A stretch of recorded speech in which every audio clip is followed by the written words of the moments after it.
জাতীয় ঐক্যমত্য কমিশনে দীর্ঘ আলাপচারিতায় আমরা অংশ নিয়েছি, কিন্তু দুঃখজনক বাস্তবতা হল জুলাই গণঅভ্যুত্থানের প্রধান চাওয়া স্বৈরতন্ত্রের স্থায়ী বিলোপ পূরণে কার্যকর কোনো ব্যবস্থা নিশ্চিত করা যায় নাই।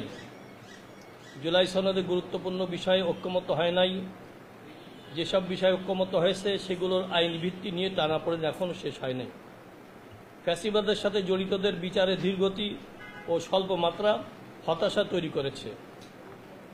দুই দিন আগের খবরে জানা গেল, পুলিশের হিসাব মতেই ফ্যাসিবাদের সাথে জড়িত আটক হওয়া ব্যক্তিদের 73% জামিন পেয়ে যাচ্ছে।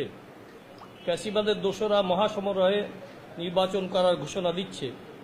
লেভেল প্লেয়িং ফিল্ড তৈরির কোনো প্রচেষ্টাই দৃশ্যমান হয় নাই, বরং সরকার শীর্ষস্থান থেকে নির্বাচনের আগেই ফলাফল নিয়ে বার্তা দেওয়ার এক ধরনের নগ্ন প্রচেষ্টা দেখা গেল জাতিসংঘের বৈঠক যাত্রায়। এমন বাস্তবতায় আজকের এই সংবাদ সম্মেলন অনুষ্ঠিত হচ্ছে। আপনারা যারা এসেছেন তাদের সকলকে কৃতজ্ঞতা জানাচ্ছি। জুলাই অভ্যুত্থানে আহত ও শাহাদাত বরণকারীদের প্রতি শ্রদ্ধা সম্মান জানাচ্ছি। প্রিয় সাংবাদিক বন্ধুগণ, রাজনীতির ঈশান কোণে জমাট বাঁধা কালো মেঘের ঘটনায় আমরা একগুচ্ছ রাজনৈতিক সংগঠন নানা আলাপ আলোচনা করে গত 15ই সেপ্টেম্বর একযোগে সাংবাদিক সম্মেলন করে 5 দফা দাবিকে সামনে রেখে কর্মসূচি ঘোষণা করেছিলাম।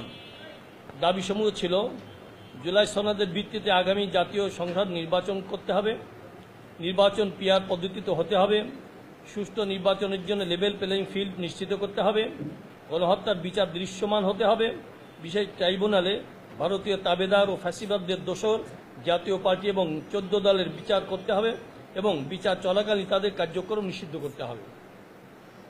এসব দাবি আদায় যুগপৎ আন্দোলনের প্রথম দফায় আমরা গত 18 সেপ্টেম্বর ঢাকায় সমাবেশ ও বিক্ষোভ মিছিল করেছি।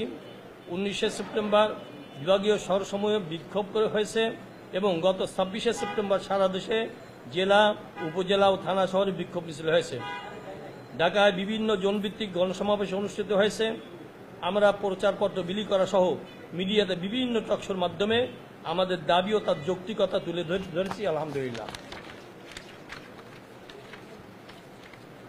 প্রিয় সাংবাদিক বন্ধুগণ, আমরা জনতার প্রতি কৃতজ্ঞ। কর্মসূচিতে তাদের অংশগ্রহণে আমরা আপ্লুত। আমরা দেশের মানুষ, সাংবাদিক সহ সকলের প্রতি কৃতজ্ঞতা প্রকাশ করছি, যারা আমাদের আন্দোলনে অংশগ্রহণ করেছেন এবং নানাভাবে সহায়তা করেছেন। কর্মসূচিতে মানুষের স্বতঃস্ফূর্ত সাড়া ও উৎসাহী অংশগ্রহণ আমাদেরকে আরও আত্মবিশ্বাসী করেছে। স্বৈরতন্ত্রের বিরুদ্ধে তাদের ক্ষোভ এবং সংস্কার বিচার নিয়ে তাদের হতাশা আমাদেরকে আরও দায়বদ্ধ করেছে। জুলাই গণঅভ্যুত্থানে অংশ নেওয়া আহত ও নিহতদের পরিবারের কান্না আমাদেরকে উদ্দীপ্ত করেছে।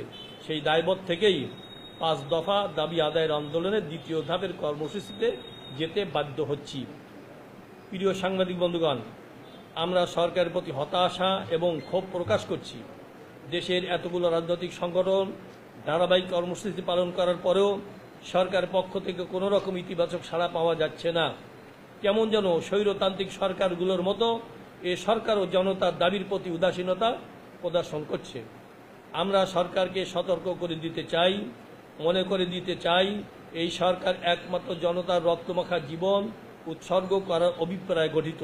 ফলে জনতার দাবির প্রতি ক্রমাগত উপেক্ষা এই সরকারের নৈতিক ও আইনগত বৈধতাকে নষ্ট করবে। প্রিয় সাংবাদিক বন্ধুগণ, 5 দফা দাবি আদায়ে আন্দোলনে দ্বিতীয় ধাপে আমাদের কর্মসূচি হচ্ছে 1 অক্টোবর থেকে 9 অক্টোবর পর্যন্ত 5 দফা গণদাবির পক্ষে জনমত গঠনের লক্ষ্যে গণসংযোগ। 10 অক্টোবর ঢাকায় ও বিভাগীয় শহরে গণমিছিল। 12 অক্টোবর জেলা প্রশাসকের কাছে স্মারকলিপি পেশ। দেশের অন্যতম প্রধান হিন্দু ধর্মাবলম্বীদের দুর্গা উৎসবের কারণে প্রথম দিকে রাজপথের কোনো কর্মসূচি দেখা হয় নাই। প্রিয় সাংবাদিক বন্ধুগণ, আমরা সরকারকে বলবো, কোনো ধরনের পূর্ব সিদ্ধান্ত নিয়ে বসে থাকবেন না। জনতার অভিপ্রায়ের উপরে কোনো আইন নাই, কোনো সংবিধান নাই। জনগণ জুলাই সনদের আইনি ভিত্তি চাইছে, জুলাই সনদের ভিত্তিতে পিআর পদ্ধতিতে নির্বাচন চাইছে, গণহত্যাকারীদের বিচার চাইছে, ফ্যাসিবাদের দোষরদের বিচার ও বিচারকালীন নিষিদ্ধতা চাইছে এবং লেভেল প্লেয়িং ফিল্ড চাইছে। তাদের এই দাবি পূরণে এই সরকার নৈতিক ও আইনগতভাবে বাধ্য।